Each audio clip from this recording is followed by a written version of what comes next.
Nouvelle édition de Frika Time sur les antennes de Frika TV. Soyez les bienvenus, chers téléspectateurs. Aujourd'hui, nous allons parler des start-up en Afrique, au Cameroun. Les start-up comme opportunité d'éclosion de génie. Et sur ce plateau, dans le cadre de cette émission, nous recevons ce matin Monsieur Ange Chancier Ngoufak, qui est promoteur d'une jeune start-up, Start-up Smadaf, qui fait dans l'informatique précisément. Bonjour Monsieur Ange. Bonjour madame. Vous allez déjà commencer par nous dire qui êtes-vous vraiment? Moi c'est Ange Chancier Ngoufak, comme vous l'avez si bien dit. De formation, je suis consultant de gestion. Mais bon, avec cette nécessité de digitaliser l'univers des entreprises, je me suis mis dans le souci de concevoir un projet qui aujourd'hui est une start-up appelée SMADAF, dont le sigle veut dire Service de maintenance et de développement d'applications fonctionnelles. Dans cet ordre-là, je peux dire que c'est un projet qui, avance quoi. Et c'est quoi la SMADAF? Qu'est-ce que la SMADAF fait concrètement? Bon, comme je l'ai dit tantôt, nous sommes du cycle, s'il faut retourner vers cela, du cycle, nous sommes un service de maintenance et développement d'applications fonctionnelles. Nous avons un département qui fait dans les services web, notamment développement de sites web, développement de sites vitrines, nous faisons dans le développement des applications. Aussi, nous avons un service réseau qui fait dans la création des LAN, des WAN, qui sont des systèmes d'information qui peuvent gérer l'information en interne dans une entreprise. Aussi, nous faisons dans la sécurité, dans le contrôle d'accès, dans l'installation, la télésurveillance, l'installation de caméras. Aussi, comme innovation dans ce secteur, il y a la télémaintenance qui nous donne la possibilité de prendre un contrôle partiel des logiciels, des machines, des logiciels, des outils informatiques pour pouvoir en corriger les erreurs sans avoir nécessité d'une présence. C'est-à-dire qu'on n'a pas besoin d'être là pour effectuer ces corrections-là, même à distance. C'est une innovation dans le domaine informatique dont nous en avons déjà les compétences pour effectuer ce travail-là. Bien, et dans ce projet, avez-vous des associés? Effectivement. Vous savez, développer une start-up nécessite un grand nombre de connaissances qui ne pourraient se limiter à une seule personne. Notamment, nous avons des associés qui peuvent se situer au nombre de 3, plus ma personne, qui font 4. Nous avons des associés qui eux, très particulièrement, sont des cerveaux, je pourrais dire même des génies en informatique dans leurs différentes spécialités. Il y en a qui sont des génies dans le génie logiciel, il y en a qui sont des experts dans le réseau, il y en a qui sont des experts dans la maintenance informatique et qui ont généré ce projet-là de télémaintenance qu'aujourd'hui nous appliquons. Bien, et quels sont les projets innovants et les secteurs de compétences? Bon, déjà comme projet innovant, dans l'informatique en général, il y a la télémaintenance, comme je disais tantôt, parce qu'aujourd'hui, tout ce qu'on connaît en Afrique, moi je prends plus l'exemple sur mon pays, le Cameroun, ce qu'on connaît plus au Cameroun, c'est lorsqu'il y a une panne, il faut appeler un technicien qui viendra voir ce qui ne va pas. Alors très généralement, ce sont des pannes qui sont liées au logiciel. Maintenant, la télémaintenance apporte cette possibilité-là qu'une entreprise fait appel à nos services et nous puissions régler ce problème-là sans nullement besoin de notre présence sur les lieux. Et là aussi, c'est une innovation. En outre, il peut y avoir une innovation dans le domaine de digitaliser les systèmes de gestion. Moi, je vais prendre juste un exemple dans le cadre des établissements scolaires aujourd'hui. Beaucoup d'établissements scolaires aujourd'hui souffrent d'archivrage. C'est-à-dire qu'ils utilisent beaucoup les archives. Ce qui fait que ce qui enclenche une paperasse, ce qui enclenche des coûts liés à ces archives-là. Alors que avec un développement convenable d'une application, lorsqu'on vous donne une application fonctionnelle comme nous l'appelons, vous n'avez pas besoin de toute cette paperasse, vous n'avez pas besoin de tous ces documents qui peuvent d'ailleurs se perdre. Nous vous offrons quelque chose qui va vous servir de base de données pendant des années et qui va considérablement réduire le coût administratif. Ça, c'est aussi c'est une innovation dans ce monde-là. Et lorsqu'on va dans la dernière vague, c'est-à-dire que lorsqu'on va même au-delà de la gestion, on part même dans les finances de certaines entreprises, il y a la venue des monnaies numériques. Il y a la venue des monnaies numériques, il faut le préciser, c'est une technologie informatique. Il y a la venue des monnaies numériques, telles qu'aux États-Unis, qui est créée par la Corée, il y a le Bitcoin. Il y a le Litecoin, que les Américains ont créé une monnaie numérique très récemment avec la Loyal Bank, en partenariat avec la Loyal Bank, le Serum qui a son C-Coin. Et très récemment aussi, il y a le Frika Coin qui est une monnaie, qui est la première crypto-monnaie africaine. Mais maintenant, je peux poser la question à plus de 200 Africains ou à plus de 500 Africains de manière aléatoire. Qui connaît le Frika Coin? Vous savez, il y a ce problème aussi en Afrique que nous ne sommes pas réceptifs de technologie. Mais sinon, en termes d'innovation, telles sont les innovations assez importantes qu'il y a aujourd'hui dans le monde informatique. Bien, merci. Et dans l'exercice de ce métier, quelles sont les difficultés que vous rencontrez quotidiennement? Bon, déjà, pour exercer dans l'informatique, vraiment, nous avons de très grandes difficultés. En tant que start-up, nous avons le problème de finances. Parce que déjà, qu'est-ce qu'une start-up? Une start-up, c'est une entreprise qui est dans un état embryonnaire, qui est en recherche de financement constant et qui a un très grand potentiel économique, ainsi qu'une très grande... c'est-à-dire que c'est un projet qui a des vues futures très prometteurs. Mais maintenant, lorsque nous parlons pour arriver à votre question de savoir quel est notre problème, vous savez, nous les start-upers, très généralement, lorsqu'on commence, nous commençons avec un capital parfois de 0 francs, parfois un capital d'un budget très, très serré, et parfois même, pour certains qui ont la chance d'avoir le capital, ils ont des difficultés techniques. Donc, ici au Cameroun, la difficulté particulière, déjà, c'est la bande passante, c'est-à-dire le débit. Déjà, c'est le débit. Le débit au Cameroun, il est bas. Et dans certaines zones, d'ailleurs, il y a des zones qui ne sont pas couvertes par le réseau. Il y a des zones où le réseau est très bas. Comment effectuer une innovation telle que la télémaintenance dans ce type de zone? Ça, c'est un problème. Comment l'outil informatique peut être utilisé dans une zone qui est constante avec les baisses de tension? Ça, c'est aussi un problème. Comment effectuer des opérations de grande envergure par une start-up qui est comportée de génie lorsque nous manquons de financement pour agir sur le terrain? Ça, c'est aussi un problème. Donc, le problème fondamental dans notre cas, il peut être la finance, mais il y a aussi le fait de la confiance du public. Parce que vous savez, les structures, ou peut-être les particuliers comme les entreprises, préfèrent faire confiance à des structures qui existent depuis des années, même si le service ne sera pas de qualité. Parce que très franchement, parfois, quand vous voyez ceux qui nous font appel, moi je vais prendre l'exemple de certaines entreprises, dont je préfère taire le nom, qui ont fait appel à des maintenanciers de profession qui existent depuis assez longtemps pour faire des maintenances dans leur structure. Et ces maintenances qui ont coûté extrêmement cher. Et finalement, le travail n'était pas satisfaisant. Mais en ce qui nous concerne, on n'a même pas, je peux dire je ne sais pas si je vais dire de manière à vanter la structure, mais je peux le dire très assurément qu'on n'a pas eu à faire 1 heure de temps, mais jusqu'aujourd'hui, ils n'ont pas le même problème. Donc ce problème a été résolu. Je peux préciser qu'ils nous ont payé 3 fois moins le prix qu'ils ont payé à cette structure. Mais le service est de qualité. Donc vous voyez que c'est un problème. Lorsque vous venez avec des talents réels, mais le public ne vous accepte pas, peut-être parce que vous venez de commencer, peut-être parce que votre capital n'est pas déclaré à des hauteurs de 10 millions, 15 millions comme certaines entreprises ici dehors. Donc c'est un problème qui vraiment nous freine vraiment dans notre évolution. Donc ce qui veut dire que jusqu'ici vous n'avez pas encore reçu l'aide du gouvernement, de l'État, rien? Le gouvernement est assez lent dans ses décisions. Pourquoi? Parce que nous avons effectué des démarches. Ce n'est pas qu'on ne l'a pas fait, nous en avons besoin en fait.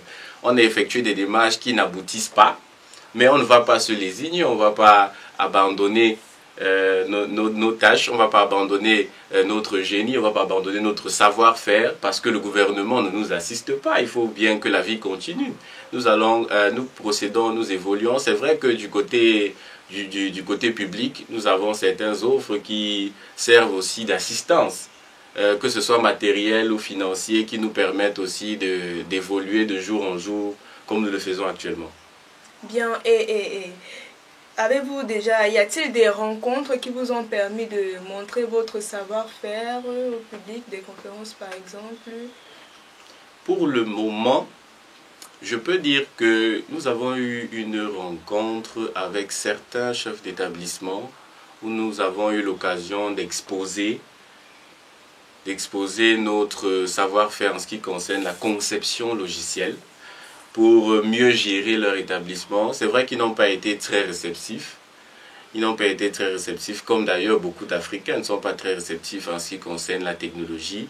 Et ils ne valorisent pas. Parce que c'est aussi un problème dans notre domaine, parce que même lorsque quelqu'un accepte la technologie, il ne valorise pas la technologie. Imaginons que vous avez un problème de vol tous les jours et très généralement la police apparaît ou peut-être vient plus tard.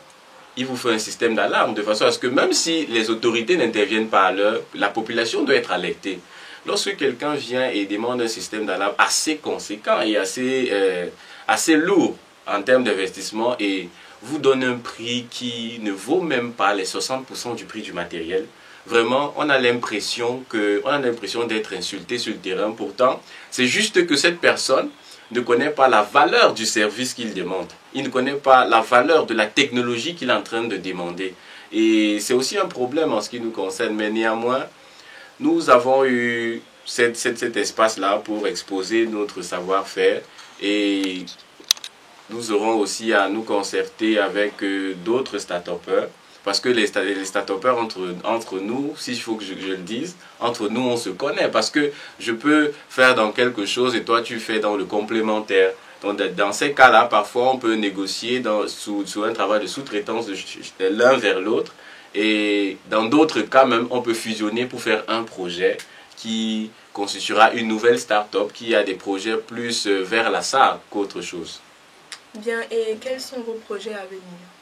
Bon, comme projet à venir, premièrement, c'est de contribuer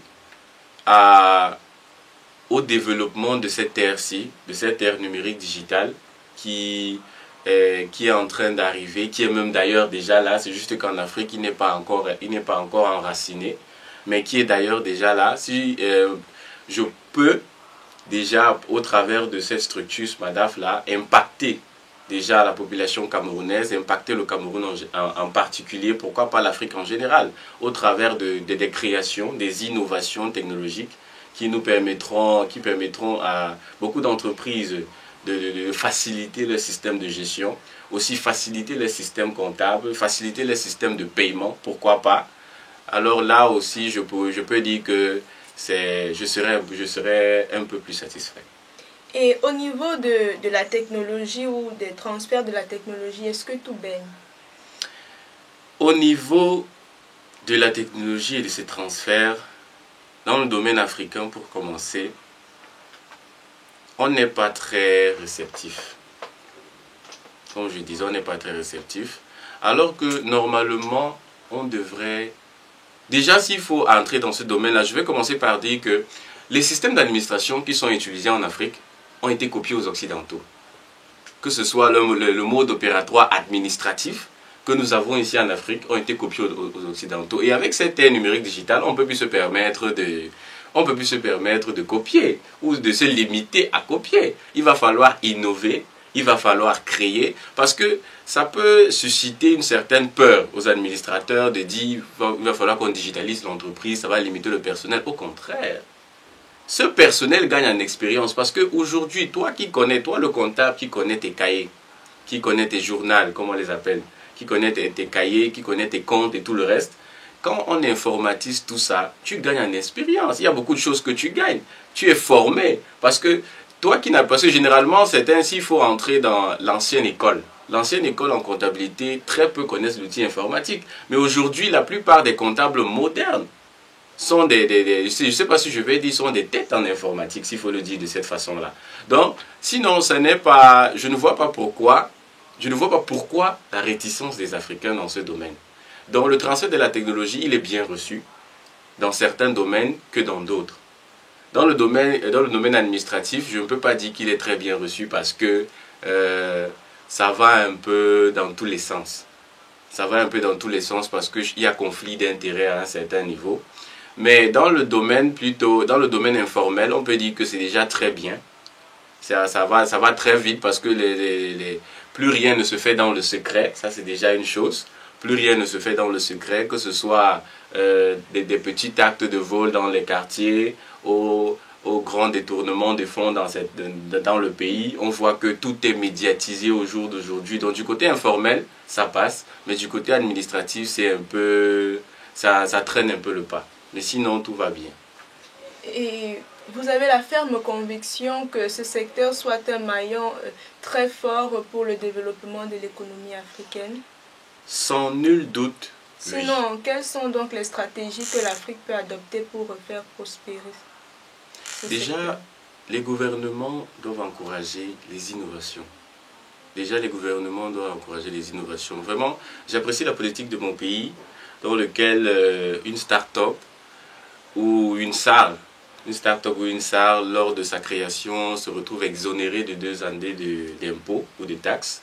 Parce que là, ça permet à cette entreprise-là de développer un budget conséquent, peut-être, ça permet à cette entreprise de grandir à un certain niveau où la taxe ne va pas venir le surcharger, mais juste le permettre Au contraire, ce sera un motif d'encouragement, puisque tu sais que généralement, quand nos parents peut-être sortent le matin, ou peut-être quand un parent sort le matin, il sait que bon, comme je sors, j'ai quelque chose à payer en fin du mois. Ce sera la même chose pour un administrateur, ce sera la même chose pour un entrepreneur qui sait que bon, d'ici 6 mois, je dois déclarer mes impôts, d'ici ceci, je dois faire cela, et il travaille en conséquence. Mais maintenant, s'il faut prendre le côté à savoir si l'informatique est un maillon fort, moi je dirais que l'informatique est l'élément essentiel pour le développement d'une nation, pour le développement des entreprises, pour le développement d'un continent même en général, parce que tout aujourd'hui tourne autour de l'informatique,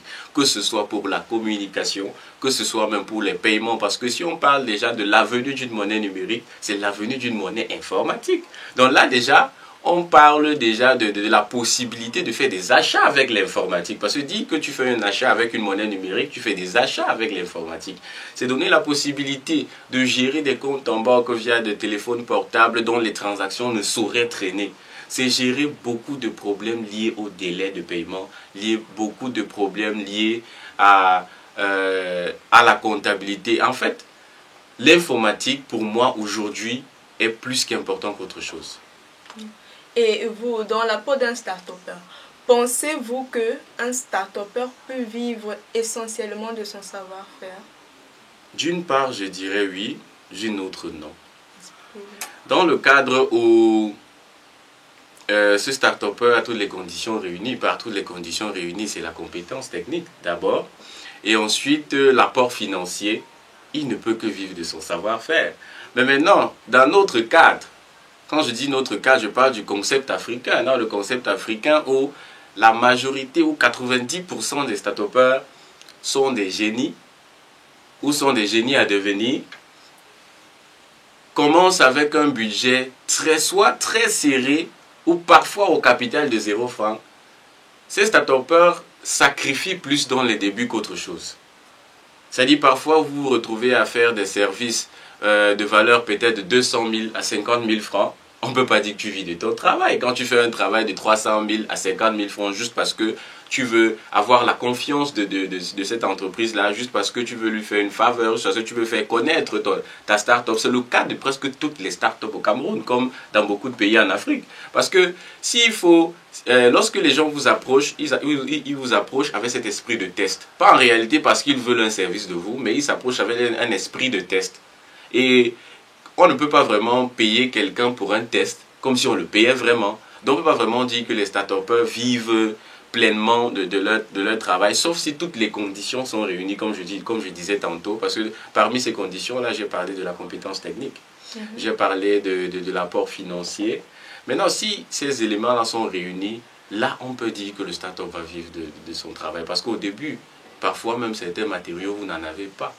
il faut trouver quelqu'un, une agence, avec qui vous allez faire, disons, un contrat de sous-traitance où vous allez emprunter leur matériel pour aller faire vos interventions. Cette agence-là, vous les payez. Sans oublier que vous êtes payé à test. Donc vous voyez qu'il y a beaucoup de charges, il y a plus de charges que de revenus dans le début d'une start-up. Donc les start-upers, très généralement, peuvent peut-être vivre de leur, peuvent parfois vivre de leur savoir-faire, parfois ils se sacrifient plus qu'ils n'en reçoivent. Bien. À titre de rappel, chers téléspectateurs, l'émission c'est Frika Time et ce matin nous parlons de la start-up comme une opportunité d'éclosion des génies et sur le plateau Monsieur Ange Ngoufak, promoteur de la SMADAF. Alors avant de boucler cette émission, Monsieur Ange, un dernier message à l'endroit de ces jeunes start-upers ou de ceux qui commencent avec un budget serré. Qu'est-ce que vous pouvez dire à ces derniers?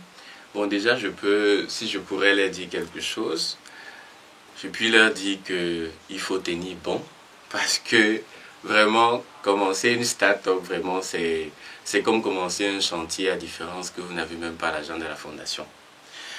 Et c'est très difficile, c'est très difficile, et c'est quelque chose, c'est un vrai challenge qui vous forge en réalité, mais il ne faut pas abandonner, parce que tout part des connaissances. Si vous avez les connaissances requises, maintenant, c'est l'équipe en fait. Parce que les start-upers ne commencent jamais seuls, c'est généralement en équipe. Tout part maintenant de la confiance que vous avez avec vos équipiers. Tout part des liens qui vous unissent et aussi que vous défendiez la même idéologie. Parce que si vous démarrez une start-up avec, au début, là, vous pensez juste intérêt, cette start-up n'aura pas 3 mois d'existence. Elle n'aura pas 3 mois d'existence. Donc j'encourage les jeunes Camerounais ou les jeunes Africains qui ont pour projet de développer des startups, de tenir vraiment bon et s'accaparer les compétences techniques nécessaires. Parce que c'est très beau de dire on veut monter une entreprise, mais si vous n'avez pas les compétences techniques nécessaires, ce sera plus difficile qu'autre chose. Merci Monsieur Ange d'avoir accepté notre invitation sur le plateau de Frika Time. Un plaisir est pour moi. C'est ici que s'achève cette autre édition de Frika Time, chers téléspectateurs. Merci d'avoir été des nôtres à mercredi à la même heure pour une nouvelle édition.